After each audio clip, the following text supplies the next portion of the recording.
Welcome back to my YouTube channel. तो आज का जो हमारा टॉपिक है, आज हम पढ़ेंगे क्या, order of a reaction.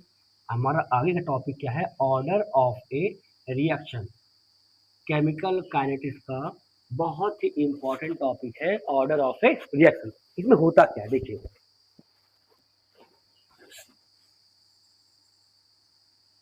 The sum of the concentration term of the reactant which depends on the rate of a reaction, depends on the rate of a reaction observed experimentally is called order of a reaction. Order of a reaction. इसमें देखिए होता क्या है,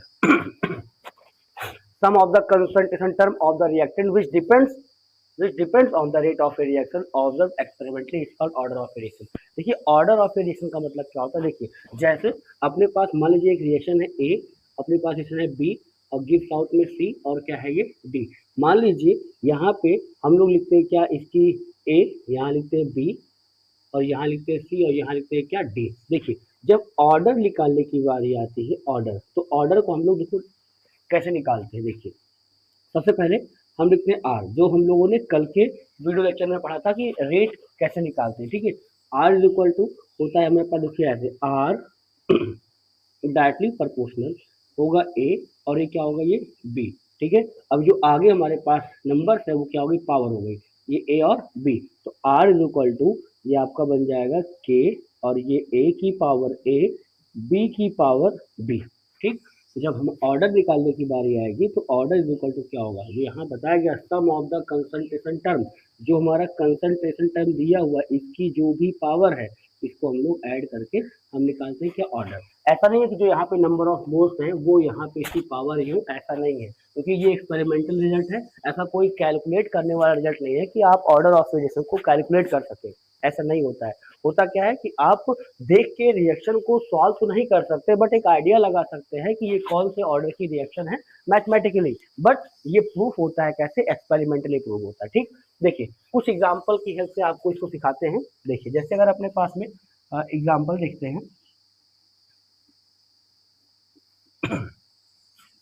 अपने पास example है 2NO और plus में है O2 और ये बन जा रहा है क्या 2NO2। क्या बन जा रहा है 2NO2। अगर यहाँ पे हमको ऑर्डर निकालना है, क्या निकालना है ऑर्डर, ऑर्डर निकालने के सबसे पहले लिखेंगे रेट इज इक्वल टू क्या होगा के, रेट एक्सप्रेशन जो हम लोगों ने कल पढ़ा था। ठीक है, आर इक्वल टू जो भी हमारा रिएक्टेंट है उसको लिखते हैं, रिएक्टेंट का जो भी कंसंट्रेशन होता है उसका प्रोडक्ट लिखते हैं, ये हो जाएगा O2। ठीक है, अब देखिए यहाँ पे पावर में पावर कितनी हो जाएगी, यहाँ पे 2, यहाँ 1 है, यहाँ पावर हो जाएगी 1। अगर यहाँ पे इसका अगर ऑर्डर कैलकुलेट किया जाए तो ऑर्डर कितना होगा 2 + 1 कितना हो जाएगा 3।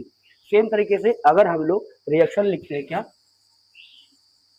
N2O5 और गिव्स आउट 4NO और प्लस में क्या होगा O2, आर इक्वल टू क्या होगा के और ये बन जाएगा N2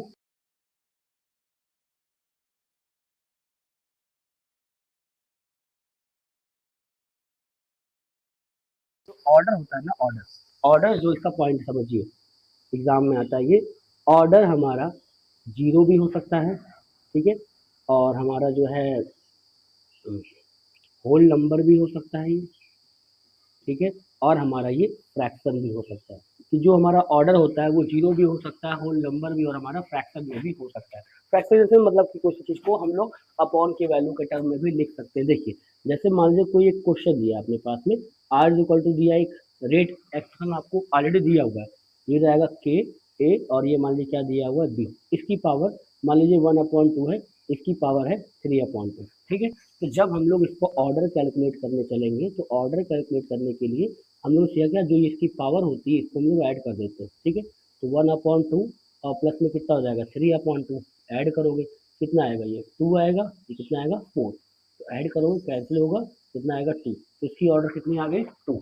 ठीक है, तो ये हमारा पूरा ओवरऑल व्यू था किस पे, ऑर्डर ऑफ ए रिएक्शन पे। अब हम लोग आगे पढ़ेंगे क्या, मॉलिक्युलरिटी ऑफ ए रिएक्शन। क्या पढ़ेंगे, मॉलिक्युलरिटी ऑफ ए रिएक्शन। देखिए मॉलिक्युलरिटी इस टॉपिक के कंपेरिजन में बहुत ही आसान टर्म है और बहुत इजी है, उसको हम लोग जो है इजीली देख कर भी हम लोग उसको बता सकते हैं कि मॉलिक्युलरिटी किसी भी रिएक्शन की कितनी होती है, कैसे होती है।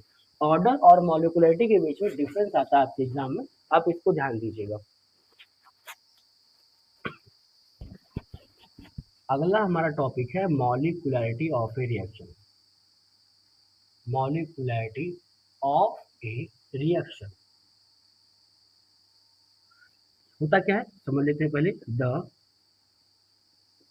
Total number of reacting species, the total number of reacting species taking part in a chemical reaction is called molecularity of a reaction, is called molecularity of a reaction।